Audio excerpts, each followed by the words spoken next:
One, two, three. One, two, three. One, two. Hello, Leeroy. Hello, James. How are you doing? I'm doing okay. Can you hear me? I can hear you perfectly, thank you. Okay. You're looking Yeah. a bit fuzzy currently Oh, right I now. am. The video quality, not sure if that improves. No, yeah, well, it's recorded locally, so Sure it'll you. up loud. Yeah. Yeah. Understood. How are you doing? You okay? Yep, good. Thanks. Good to meet you. Yeah, likewise. Our paths have crossed quite a bit on social media, especially Twitter, I think. Bits and bobs on LinkedIn. So it's good to sit down and have a discussion with you, basically. Yeah, I think it's actually super interesting for people who kind of get to know each other to have those conversations in public as well, actually, because it's oftentimes, obviously it's more comfortable for people if they know each other already to have a conversation, but then there can be a few in jokes, there can be a few things that the audience are excluded from, whereas that's not really going to happen, right? It's going to be very Yeah. transparent and authentic, which actually is far more interesting, right? Yeah, and especially doing it on a public platform, it's kind of not only is it taking yourself down, it's bringing everyone else. So you kind of ask, for me anyway, I'm kind of asking questions that not only I want to engage in, but what I think other people might find and get a lot out of, if that makes sense. 100%. Yeah. Yeah. So James, tell us a little bit about who you are and what it is you do. That'd be the good place to start. Okay, yeah. So, yeah, I'm James Watson. I am known, started out as a joke on Twitter as at LinkedIn_King. The reason for that was for the last 6 years now, I've been running a kind of a small boutique consultancy agency with a handful of private clients, and I started out helping them with LinkedIn outreach, lead generation, etc. And we'll obviously talk a little bit more about that. Prior to that, I've had other businesses, had a business with other partners, coaching other business owners to get started, doing a variety of different businesses. Middle of last decade, it was e-commerce. So we had a 7-figure e-commerce brand, mainly selling on Amazon FBA, and then we had a much bigger business teaching thousands of people how to do the same. And before that, we had a big personal brand business. So we had a company called Expert Success, and we ran online masterclasses building. In one weekend, we built people a website, get a professional photographer come in and write copy for them, give them expert positioning. And we do that in one weekend in a workshop. It's incredibly popular. And we did some masterminding and coaching programs. Again, really helping solopreneurs getting started, not focusing on one particular strategy, just in general expert position. It was well ahead of its time in terms of that. So I've been, and prior to that, corporate employee for 10, 12 years working in sales, and was obviously looking for a way to escape that, and so I found a business partner, started learning these online skills back in 2007. First started learning digital marketing, internet marketing as it was known then. And so it's nearly 15, 16 years that I've been in this game now. Okay. We'll come on to more specific of what it is you're doing now currently. But you mentioned there you came from an e-commerce background. Well, you started off in sales, which is similar to mine because I did IT sales for about 10 years, I think. So I went from that and, like yourself, ventured down various different things. So what got you on from sales to the e-commerce side to then going off piste a little bit from completely from e-commerce to then doing what you're doing now? Well, so we started off teaching people internet marketing because we did an internet marketing launch, made $14,000 in 14 days, put 140 people into a $97 a month recurring gold coaching program, $1 trial, 3 upsells. We did that in 2007, gold coaching program, where I was a former business partner. And then that led into teaching people internet marketing, but the success rate was just terrible because it's so hard learning internet marketing. There were so many different components of an internet business to learn: traffic, conversion, product creation. That was a lot for just people that are just looking to earn a bit extra income. Maybe they were property investors, or employees. So it's a big skill set for people to learn. So we stopped focusing on internet marketing, and we helped them. Well, actually, what is working in the coaching we were doing was helping them to become well-known experts and actually start charging high ticket for services. It's much easier to become a service deliverer as an initial business than an internet marketer, and so that's what we did. That's why we focused for 4-5 years on how to become a well-known expert in your space.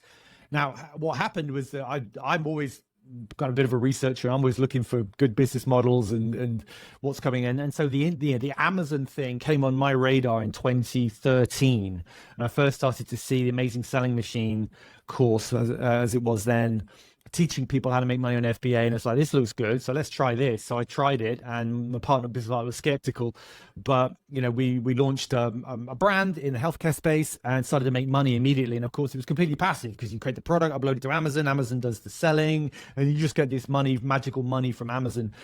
So what we discovered, there was far more people that wanted to sell passive income, passive quote unquote, relatively passive income, automated income through Amazon than wanted to be an expert. There was a lot more work involved. So, our business shifted to that, and then we started coaching people, and the coaching business became much bigger. And by about 2017, I realized I really don't like e-commerce. Amazon became a lot harder to make it work on, like most things do, right? And I really, e-commerce is not really my thing. I'm more of a high ticket, smaller numbers, higher quality customer kind of guy. So I stopped. I didn't want to do e-commerce anymore. And then I was kicking around for ages with what to do. Didn't really know. I was kind of tried a bunch of stuff, didn't work, more e-com related, selling direct. And then eventually I had a friend that was using LinkedIn to acquire leads for his agency. And he said it was the easiest way he's ever acquired customers in his whole life, and said, you should do the same. And so I learned from him and started doing the same, got customers, clients using that approach, and help them do the same thing. And that's what I've been doing since 2018. Right. How do you feel it is now compared to when you first started on LinkedIn? Because obviously there's, I think, loads more traffic. There's loads more people come on board that are kind of selling that idea of lead generation. So how do you think it's transitioned over the last few years? Yeah, it's definitely changed because it's got more mature. So just like a product has a life cycle where you are early adopters, late adopters, early majority, late majority. So I think I was definitely in the early adopters, right? The very first phases when automation was really the first times it was being used in LinkedIn, 2017, 2018. There really wasn't much automation before then at all. There was some, but they're not really that well known. Yeah. So it's kind of grown. I think, it grew exponentially through the COVID years, as cold email did, just because there were so few alternatives, right? So more and more people now started looking for lead generation, and LinkedIn is getting bigger and bigger and bigger. I've looked at the Google Trends for search volume for LinkedIn and LinkedIn marketing, LinkedIn automation, and it's increased fourfold since COVID times. So it's literally, and cold email similarly has had a big increase. So you can see Google Trends is a great data source to show you where the market is going. So there's just far more people now interested and aware of how to use LinkedIn as a lead generation tool, much like there is for cold email. And that's why you see a proliferation of cold email these days, clogging up inboxes. And similarly with LinkedIn, there's a lot of people offering LinkedIn outreach services. LinkedIn has done a pretty good job at now reducing the amount of volume that you can send, because in 2022, it was incredible. It was total Wild West. We were able to send the greatest amount of volume that we've ever been able to do in LinkedIn, but that didn't last. And that's a good thing, because it was just destroying the platform. So since 2023, LinkedIn's got a much better handle on it. And now it's reduced volume that people can do, which some people complain about, but actually what it means is it becomes a much more mature platform that is much more about conversion, is like, doing a good job at converting, not just spamming the whole universe for, trying to find the odd conversion from thousands of messages. And, so you really have to have a bit more of a mature approach to how you leverage LinkedIn these days. You can't just spray and pray anymore. It's not really a strategy that works anymore.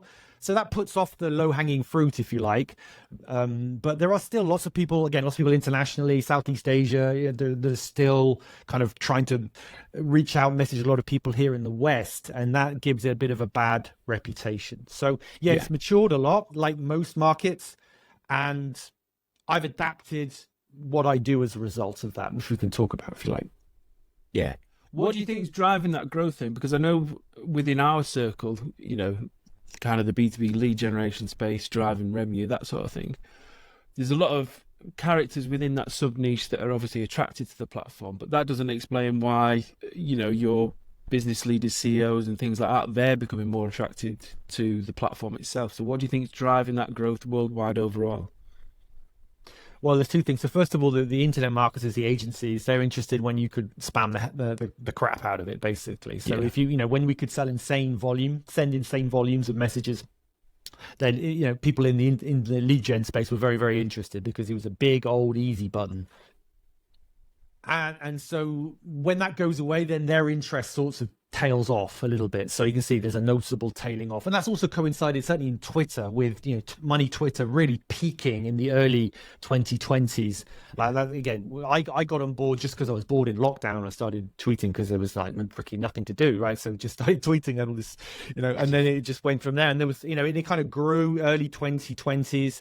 And then, as Twitter has matured and changed, it's kind of lost a lot of the impetus that it has had in those years.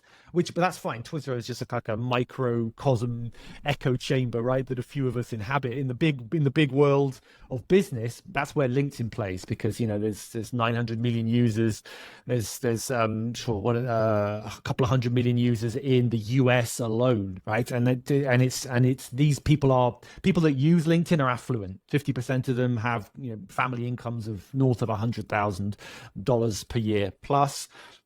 So, and that kind of translates into other markets as well, certainly in the West. So LinkedIn is just a behemoth. You look at its profits, its awareness. It's much like it's the Amazon of B2B lead gen. I mean, the vast majority of data that people use allegedly to source for cold email comes originally from sort of Sales Navigator and LinkedIn data. Nobody's ever been able to prove that, but it might be one of those myths that's just been passed around from year to year. But LinkedIn really dominates.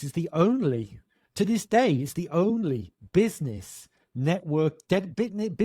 specific dedicated networking platform that has any kind of large scale traction. It just is. It has no competition. So much like Amazon dominates in e-commerce, LinkedIn dominates in B2B from a social networking perspective. So because obviously Twitter, Facebook, they're general. They're not just for business. They have tiny portions of the platform that serve businesses. Obviously Facebook is huge. So there are huge elements of it, but just to be completely dedicated on being professional, whether you're an employee or a business owner, LinkedIn is unique. So it has a lot of awareness in the market. People are aware of it. They know that it's there. It's not going to go away. And actually, people really understand that they need to use it if they're looking for a job or if they are looking to attract clients. Like if their LinkedIn is a mess, they'll be judged on that, right? It's going to not help them. It's going to hurt them. And then they realize, hey, I can actually reach out to people. I have this tool on Sales Nav. I can type in some keywords and find some people that are my ideal avatar, and I can send them messages. That's actually pretty easy to do. Much easier than cold email. You have to go and find lists. You have to put domains. You have to configure all that crap, right? Good luck with that, all the spam filters.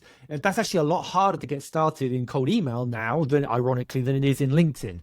So there's a lot of people that know LinkedIn. It's the place where grown-ups do business. So yes, it's only going to, with no competition, it's only going to grow and grow and grow. Right. So let's run through the business model of what it is you do now and how you serve your clients. If you can just run through that, and then we can delve in a little bit more, if that's okay.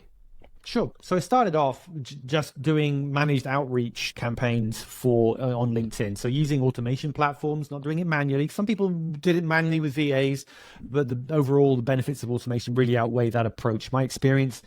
So finding people that are your ideal client profile, reaching out to them in a message, connecting with them, pitching them, basically. That's really what we did. And it worked a lot better than it should have done, frankly, for a long time. What happened since then, and then more and more people start doing it. So my progress as a consultant stroke agency owner, I don't know if I'm more of a consultant than an agency owner.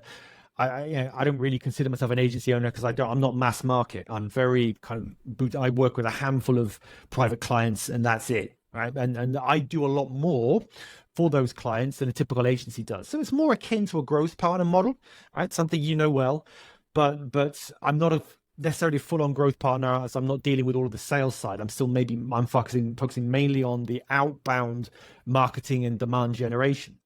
But what happened was that very quickly I generated a bunch of leads for people. I put them into some spreadsheets, and very quickly those spreadsheets are unmanageable. So, I've got into using Go High Level as an agency platform and started to create accounts for my clients, so they had their own CRM.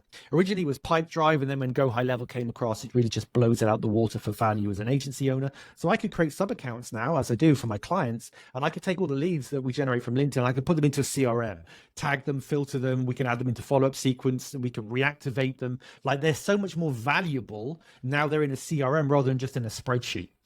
So I bolted on, if you like, CRM automation to the lead generation. So now I was adding more services, not charging necessarily anymore, but just expanding the range of services, adding more value, and making that my service a lot stickier. Because when I was just doing LinkedIn, it's very easy to say to someone, I don't want to do LinkedIn anymore, can we stop the service?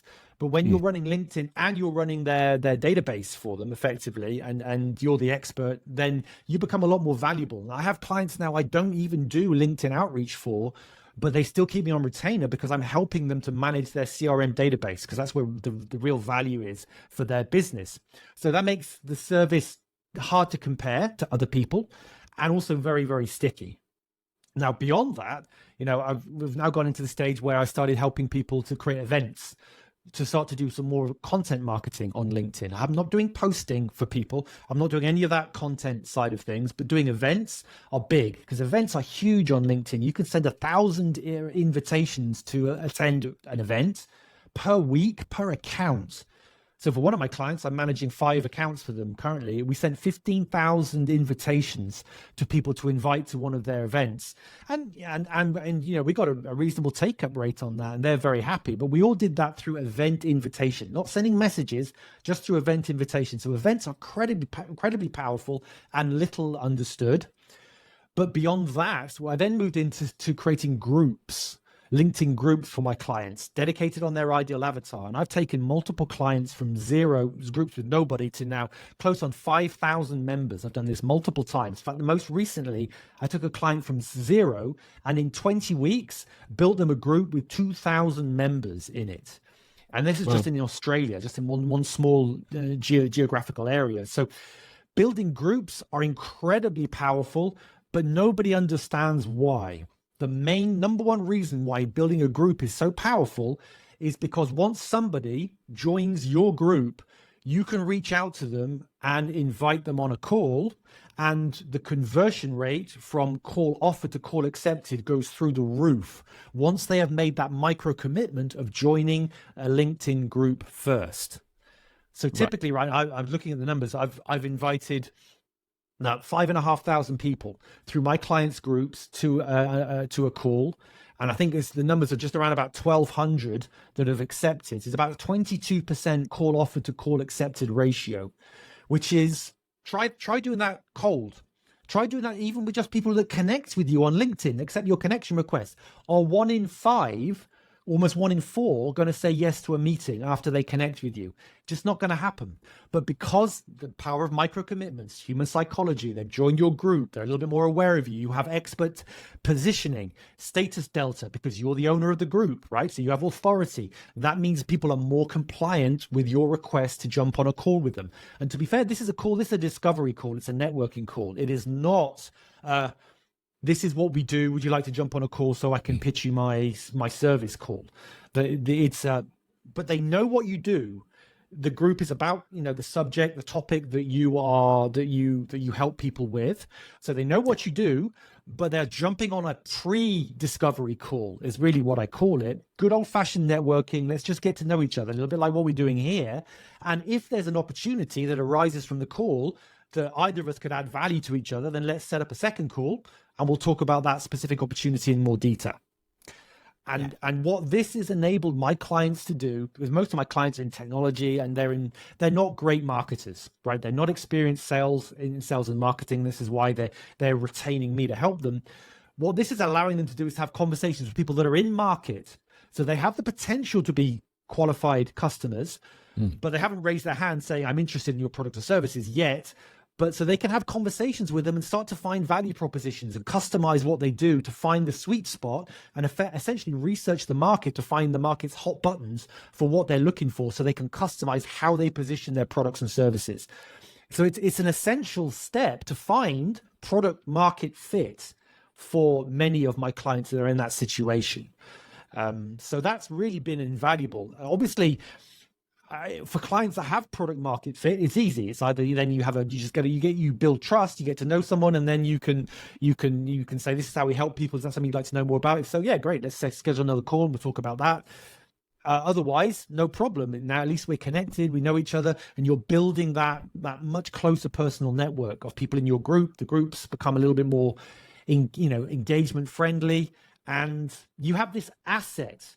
It's a marketing asset, a group that you own and control, that people come back to time and time again. I had my clients, their prospects tell them the reason that they jumped on a call is because the group gave them that place to come back to. Nobody wants to go back to your LinkedIn profile, to your company page. Nobody cares about any of those things, but they'll come back to a group that's based around a topic that they are interested in. And so groups has been the latest step in my service delivery, which has really transformed the results, because now I'm not just generating leads, I'm generating calls on a regular basis, dozens of calls weekly and monthly, these pre-discovery calls, but again, super high value with qualified people. And my clients absolutely love that addition to the service that I've provided for them. Does that make sense? Yeah, totally. What sort of clients are you dealing with there? Because you mentioned they're not quite marketing savvy, and a lot of technology clients, technology based. Technology. So cybersecurity, enterprise software. I have a couple in the SQL Server space, right. But I also have others too. I have a financial advisor client, so not even B2B in his case, B2C, which is an interesting challenge. Same concept as well, but mainly B2B technology. That's frankly my background, because again, I was in IT sales, similar to you, sold software and solutions, and so I'm fairly comfortable. I'm not a technical person, but I'm comfortable talking about technology and technology related topics. Yeah. How are you running, because with the LinkedIn events and so forth, how are you running them for the clients then, and how are you running the groups for the clients? Because obviously if they're not tech savvy, what's their approach and their openness to running the events, and how much of that are you managing, how much of that are they taking on? Well, let's take the events first. So I'm managing all the marketing. I'm the demand gen. I'm putting bums on seats in terms of getting people to register for the events and setting up with all the tech, getting people to register, putting them into the CRM, segmenting, tagging them, following up with them. So I handle all of that as part of the managed service. All they have to do is turn up for them for the event and deliver the event, and then do the follow-up, right? That's with the clients. So that's really all they have to do. I don't even currently do any posting socially for them. I really leave that to them. So on the event side, very simple and straightforward. So obviously we have to come up with the topic, but I'll create the banner, I'll do the write the copy, create everything for them, so they don't have to do any of that. So that's simple. In terms of the group, again, I'll consult them on the group. So the title, the topic, creating a group is simple. You can do that. Anyone can do that in 60 seconds, right? So it's really not difficult. There is obviously a little bit of copy, consulting, positioning, the naming of it, but otherwise, again, I'm not doing any posting into it. I don't even care. Some people post more, some people post less. It's actually not about that, because once people join the group, that is the very best time to ask them on a discovery call. That's frankly all I'm interested in, is getting them on those pre-discovery calls. Yes, it's great if you do content marketing afterwards, but I don't get involved in that. I leave that to clients. I'll consult them, but I won't do it for them. So I have this hybrid approach. There are some things I do for them, but there's other things I just consult on. So this kind of modern agency hybrid approach, where I'm not trying to do absolutely everything for them. I'm still staying in my lane in terms of demand generation, marketing, business development side of sales, but I'm not getting involved yet in sales conversations, how to create sales decks and how to build sales teams and all that side of things as part of a true growth partner program. I'm not really done, because although I've done sales, I'm not really a sales expert, and so I'm definitely more of the marketing focus. So so the groups basically they just have to approve people in the group, and sometimes we even automate that. and then basically they just have to jump up on the call. They just have to turn up on the call that, because my team will qualify the people that join the group and will reach out to them. I have some simple scripts that my team follow. I have a small team in the Philippines, so they'll actually do the outreach and they'll get people to say, to invite them on a call. Yeah. And when they come back and say yes, at that point, we hand them over. We've got a whole sales pipeline. We hand them over. We notify the client. This person has agreed to a call. Now it's over to you to book the call. I'm not getting involved in booking calls. If they don't show, to rebook them. I train the client. I coach the client. They take care of that themselves. So I have a lot less operational complexity to have to manage on my side. How did you find? Well, first of all, how did you find the groups? But you mentioned before that you trial and error a lot of things. What's your process for finding that? Because obviously, I don't know anyone that's using groups to generate leads, not to the scale that you are. And I'm sure there's many other strategies that you've tried and thought, no, that's useless. So what's your process being, trial and error in that? Because you can't just, for like the groups, for example, you can't just trial it for a customer, for example. Or, I don't think you can. So you'd have to trial it for yourself, if that makes sense. Interestingly, no, I did all my groups for my clients before I did my own. Like my own, I did kind of half-heartedly, belatedly. Yeah, I just because I felt I should have one, as I've been doing it for all my clients, and a little bit to experiment with myself. But no, I just created it straight for my clients because there's very low risk. You create a group. What's the worst thing going to happen? I mean, nothing. It doesn't cost you anything. It's like if it doesn't work, it's just a group. It just sits there. But so where do I get the ideas from? I think this is a big part of how we add value to our clients. Is that we are probably anything like me, I'm sure you are, marketing obsessed. Obsessed. So we live and breathe marketing all the time. Like some people might want to watch Netflix. I'd rather watch a marketing video on YouTube or something, right? That's kind of what we do. Because we're interested. It's something we would do even if we weren't paid to do it. It's a really good definition of something. So I've always been interested in marketing since I got converted to really understanding what marketing is back in 2005 when I discovered Dan Kennedy and started listening to as many Dan Kennedy tapes as I could, audios, and learned copy, direct response copywriting. I had no idea what that was. So I learned the fundamentals of that, learned about marketing through Dan Kennedy. And that really is, and then that kind of coincided with the whole internet marketing takeoff in 2006, 2007. So that's how I educated myself. And I was just, again, I made my car become my university. So when I was in field sales, I was driving around the country going to appointments. I was listening on my iPod to my Dan Kennedy MP3s, to internet marketing MP3. That's what I was listening to. I wasn't listening to the radio. I wasn't listening to music. I was listening and learning because that knowledge that I acquired then gave me the skills to then start helping other people. And that person I helped then became my business partner. And then we had a business, and that was my first real business. So I've been fascinated. I'm interested in marketing, and so I pay attention to a lot of stuff. In the groups, there's a lot of people over in Facebook that use Facebook groups as lead generation and lead capture vehicles. They set appointments with them, and some people build huge businesses from them, lots of different industries, B2B as well as B2C. And there are more people that are teaching people that method over on Facebook. So I saw what they're doing, studied them, liked it. The issue is that for most of my clients, their ideal avatars live on LinkedIn far more than Facebook. So I just ported the idea, why don't we just create a LinkedIn group? And rather than do it on Facebook, do it on LinkedIn. We're driving the traffic from LinkedIn. I'm a big fan of, so this is a question often asked, should I create a LinkedIn group or a Facebook group? The real question is, where are you driving the traffic to that group? So in our case, we're driving a lot of the traffic on LinkedIn. So it makes a lot more sense to stay on LinkedIn because you're staying on the same platform. If people are on LinkedIn, naturally, they're going to be more inclined to say yeah to a group on LinkedIn. Whereas if they're on Facebook and they're a Facebook person, then push them over to a LinkedIn group is a bit weird if there's going to be more resistance. I have tried both with clients going by the way, and it's just there's more resistance when you're hopping channels in that sense. However, if you're driving the majority of your traffic from Facebook, then obviously a Facebook group makes a ton of sense. If you're driving a lot of traffic off platform from LinkedIn, let's say YouTube or Twitter, then a Facebook group still makes a ton of sense, because it's kind of like the generic default for groups. Obviously, there's other options now. There's school, etc. But Facebook has always been anything other than LinkedIn, use a Facebook group. But if the traffic's coming from LinkedIn, then stay with LinkedIn. That's the way that I've always run it. Yeah. What little tricks or ideas have you tried and it's been a complete flop? Because if you're like me, because you trial and error, and well, which is the most memorable, I guess. Because we've all got lists trialing from left, right, and centre, and it's funny because it might not work for you, but can work for others. That's also true. It's not the idea doesn't necessarily work. It doesn't work for you.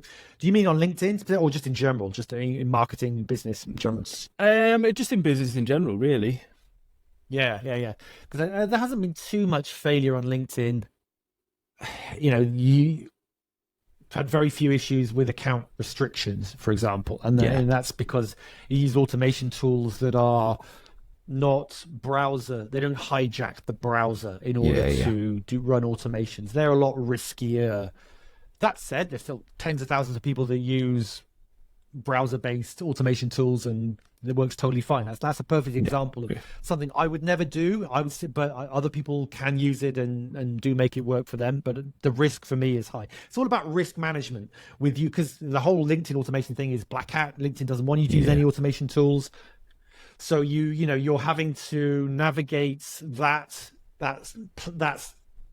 barrier and use precautions. So partnering with the most reputable tools providers is a smart strategy. It was meant that my clients and I have avoided it and those kind of issues.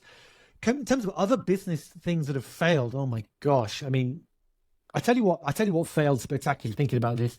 So I've been interested in SEO forever, and one time we hired a group of 10 people from the Philippines with a project manager to do SEO using someone who we met who was a guru at the time, and we found out later was full of shit. Basically using his system to build a bunch of SEO exact domain match websites. This was back in 2007, 8, 9, back when exact match domain SEO was like all the rage.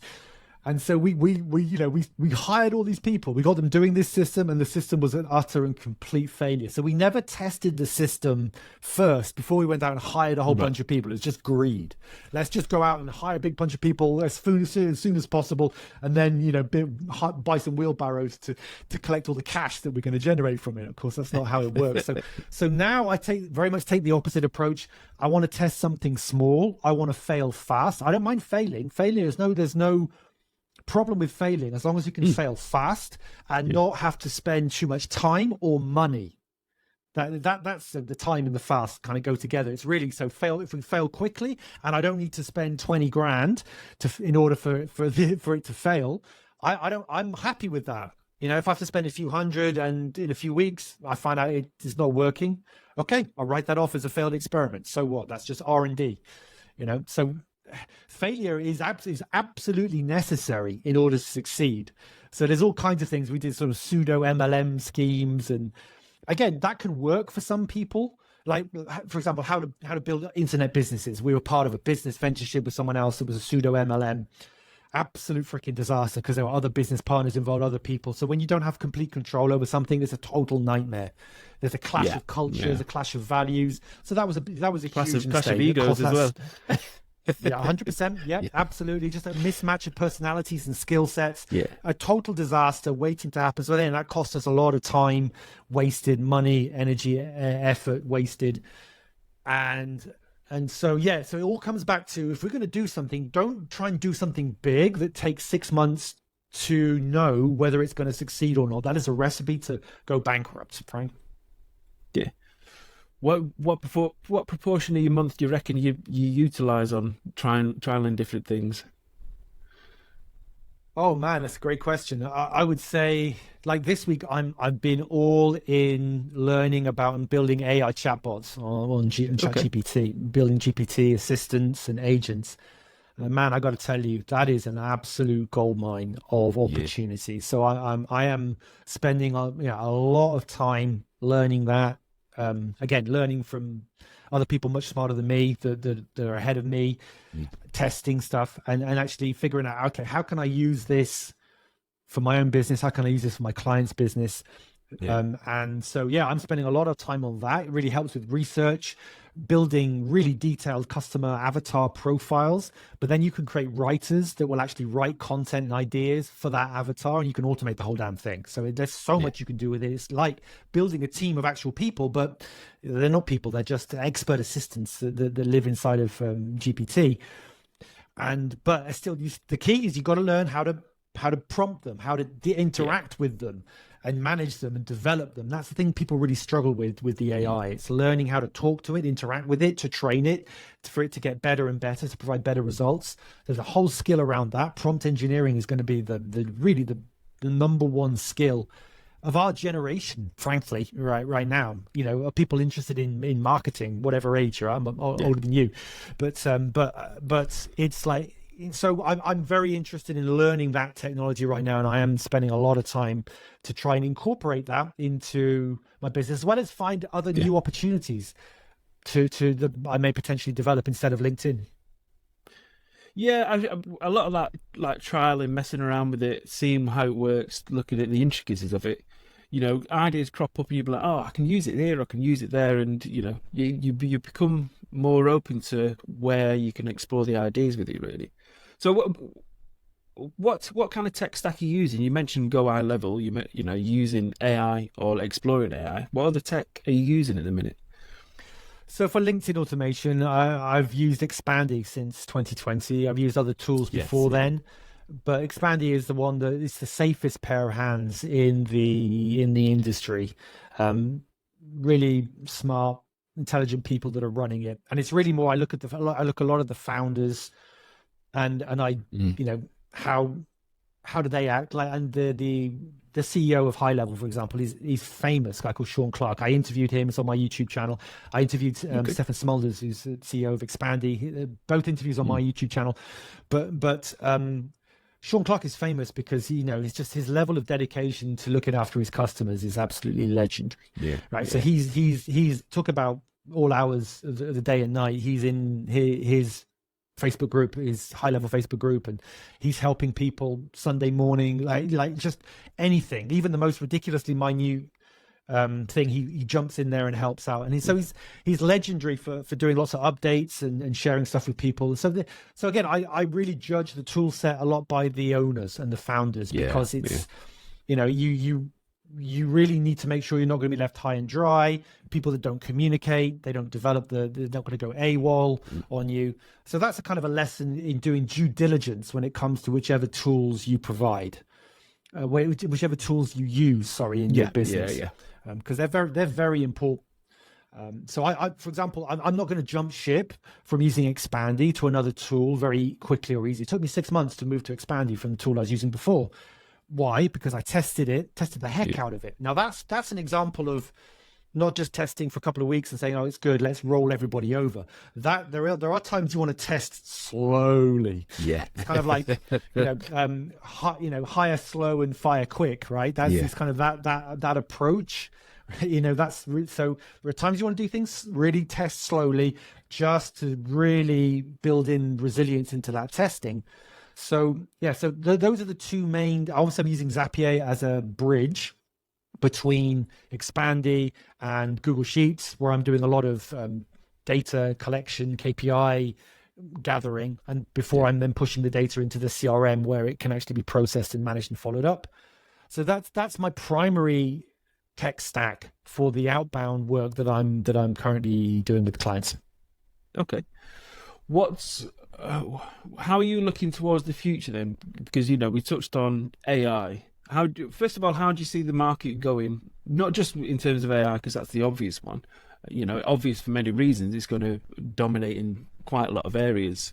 But how do you see the market, or your gap of the market? How do you see that going, and how are you looking to transition to further serve, I guess? Right. So it's a couple of things I'll say on this. So the first thing is, You cannot ever get away from the law of supply and demand Yeah. in any business. Mm. But people do. They hone in on cold email, and they want to make cold email work, even though it's 10 years into cold email and everybody in the entire world is a cold email expert and wants to sell cold email services. Similar with LinkedIn, right? If there's 10 times, 20 times, 100 times the number of people offering LinkedIn services, just purely trying to do a better job compared to those other people is the recipe for failure, right? There's a quote, or there's a lesson, or truism is the phrase about making money. Making money depends far more on the market you're in than the product or service you provide. Now, that is a write-it-downer for every single person listening, watching. And I'll say that again. So your ability to make money, and I'm talking big money. If you want to make a big money, not just a little bit of pocket money or a small siding hustle, right? But if you want to make a 7-figure business plus, let's say, the ability to do that will depend much more on the market you go into and serve rather than the products and services you provide. So don't try and be the world's best cold email guy and try and, and think that that's enough. Potentially look for opportunities for new and developing markets that are underserved, where there's high demand and there's low supply. And so AI is a perfect example, and AI chatbots is a great example right now, because there's actually a lot of demand for people to build AI chatbots for their businesses. For people that are actually once they're aware of what they can do, but the supply of people able to do that is very, very small right now because it's new emerging market. So that's a great example where almost anybody can stumble over themselves and start making money immediately, because much easier than trying to start a LinkedIn outreach agency, much easier than starting a cold email outreach agency. Like, I would avoid those two like the plague. Like, I would look for underserved markets where the supply and demand is in your favor. When I got started, supply and demand was in my favor because there was quite a lot of demand and very little supply. But over time, that has changed significantly. So you got to be aware of that. So that's the first thing. The second thing is, so in what business suits you the most? And we touched on this a little bit earlier. So for me, I like working with small numbers of people, but more intimately and for long term. So I have numerous clients back from 2018. They're still clients active today, paying me monthly or yearly in some cases upfront. 2006 years now that I will be working with them. I have other clients that are 4 years or 5 years. So that longevity is really undervalued in the consulting agency space. There's a constant focus on getting new customers. There's very little focus on how do I keep those customers? How do I actually increase the lifetime value of those customers? Because let me tell you, when you start the month knowing that you've got a bunch of clients that are going to pay you that month, you feel a lot better about life than if you're starting that month is crap. Everybody's left me because I'm not providing the service the market wants, or it's not good enough, and I've got to go and find a whole bunch more customers. I'm on the hamster wheel trying to replenish customers, right? That is not a place you do not want to be. That is hell, right? Hell as a business owner. So focus, I guess, is two parts to this. First of all, focus on customer lifetime value. I would encourage everybody to think more about lifetime value. That could mean, like, if you're selling $30,000 product or service and you're able to get that up front quickly, then good for you, because the chance of getting $30,000 more than that over 2-3 years is not much higher, right? You've already pretty much maxed out on that lifetime customer value. But guess what? Not many people can get 25 grand up front from people quickly. That's not easy to do. It's definitely possible. Franchises do it all the time, but it's not easy to do. So much easier to try and get a little bit of money out of people and keep them, and keep them staying with you forever. Now, for that, you need to really ingrain yourself into their businesses. You need to be. I mean, there is a whole trend of fractional service providers these days, because guess what? Hiring people is harder and harder. Hiring talent internally is more expensive. They're harder to retain. They're harder to train, right? It's a real headache for business owners these days. So therefore, there is this opportunity, talk about supply and demand, there's opportunity for people that can provide fractional services at less than a cost of an internal hire, frankly, with better skill sets, because you're an expert in that niche. Like for me, like, people could actually hire someone internally and buy them a course how to do LinkedIn outreach, say, could you do this for us internally? Or they could hire me, and I've done this for 6 years professionally, and I've got track record and shortcuts and lessons and systems, and I'll do it for you for less much less than the cost of a full-time employee dedicated to this task. Are you kidding me? And so there's a growing trend of this fractional service provider, but to be this fractional service provider, you do need to really be an expert. You really need to provide value,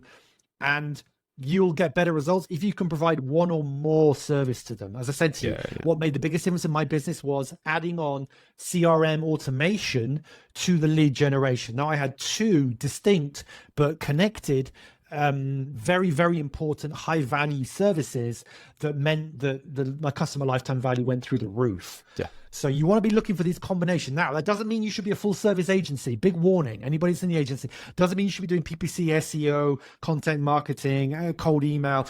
No. You cannot be a full service agency. Again, that's a recipe for a very, very painful experience, painful life, right? Because nobody can be an expert in all of those fields, nor should you wish to be. So you've got to find the middle ground where you want to sit and be really, really good so that people stay with you for a long time and you know your craft, but you're not stretched thin so much.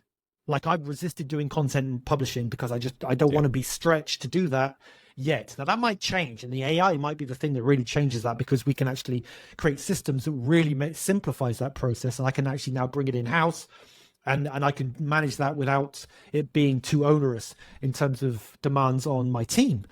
But that's a question you got to ask yourself: is get the supply and demand in your favor, but maximize the lifetime customer value, but do that by really providing a sticky service that preferably combines one or at least two, probably no more than three different service divisions, if you like. Does that make sense? Yeah, totally. It's something I was thinking about yesterday, because you browse through LinkedIn, or especially on LinkedIn, everyone's on about getting new clients. No one really talks about serving your clients. That's the thing. Everyone's like, get new clients. But like you say, lifetime value, getting yourself ingrained in them and becoming part of their business. It's people, focusing on get, and not focusing on, serving the people you're actually working with. A real story. So one of my longest term clients, he calls me his marketing director. Now, I'm not an internal employee of his organization. I'm an external contractor on retainer. Yet he considers me to be his marketing director. Why? Because he doesn't want to hire a marketing director, because that's going to cost him $200,000 UN with no guarantees of results. And he can hire me for way less than that. But he knows that because I'm focused on marketing, I have skill sets, and I'm dedicated to this. And frankly, because it's my living, I'm not an employee where I can just collect a check and sit back and kind of coast. Yeah. My living depends on my clients continuing to pay me on a regular basis, which means I need to be, I'm incentivized directly to provide value to them in order for them to stay, which means typically I provide more value. I do a better job to a higher standard more consistently than an employee would do, I would argue, because I have more skin in the game. Yeah. A lot of times you're a lot more honest and real with them, than an employee would ever would be, to some degree. Absolutely. There's so many games you can play as an employee where you can't as an external contractor, because they can turn around tomorrow and say, James, that's it, we're done. There's no contracts here. It's just month to month, quarter to quarter, however it is. It's like, so there's no handcuffs keeping them tied. So it's fun. And business owners, that's attractive to them, right? So they're not tied in. Because personally, I would never hire anyone that I have to sign a 12-month contract. I hate agencies that force people to sign 12-month contracts. I know why people do that. I know people that are very successful. I've learned from people that do that. I've had people that sign multi-year contracts, and I know why they do that, and good luck to them. But personally, I'm not comfortable with that, because I had a client that was a franchisee for business coaching franchise, and he was tied in for 7 years. 7 years paying a lot of money, actually far more than he was earning. And it's basically, you get less time for doing manslaughter than that, to be honest, these days, right? It's ridiculous. So to sign a contract for 7 years, financially committing, so it's different if you're owning a house or a property. We're talking about a business investment, a trading business, not an investment portfolio. It's like, there's so much that can change with a trading business. Like to sign a 7-year contract is just insanity from my perspective, even 12 months. Yeah, I don't know anyone that it'd be that insane to even consider that. Because like you said, there's so many different chasing franchisees do it all day long. Right. I'm afraid. Right. Well, the company that's signing the 7-year lease with, well, not lease, but contract with, are they owned by the main franchise owner as well?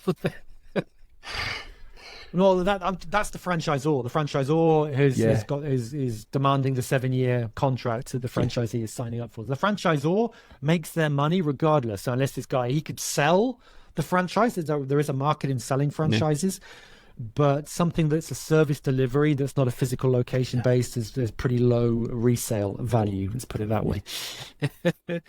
How do you manage your time with your clients then?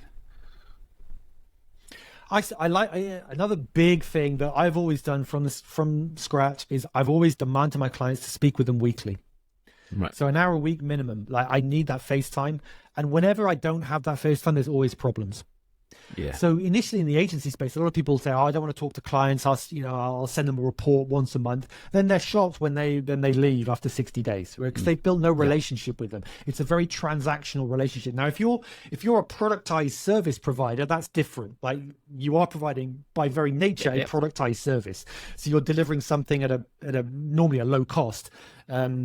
On an ongoing basis. You don't need to speak with people about that. But if you are a service provider charging multiple 4 figures a month, actually people will stay with you much more than because of the strength of the relationship than the results that they get. Again, people laugh at me on Twitter when I say actually not about results to retain clients. It's about the relationship you have with them.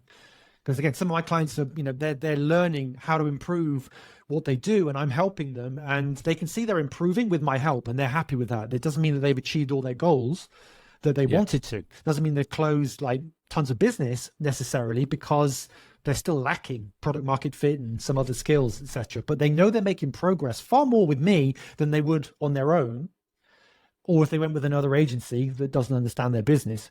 So essentially that lifetime customer value really is the key. And speaking weekly, so I've done that right from the beginning, speaking weekly. And whenever I don't do it, I know that relationship is not going to last. A client is going to come to an end. So that is a recommendation for anybody in the agency space. Now, again, it doesn't have to be the owner or the founder necessarily. You could have an account manager. I personally don't like the agency model with account managers and too much structure, too much headcount. It's too inefficient. It's too much time and talent businesses. I don't like.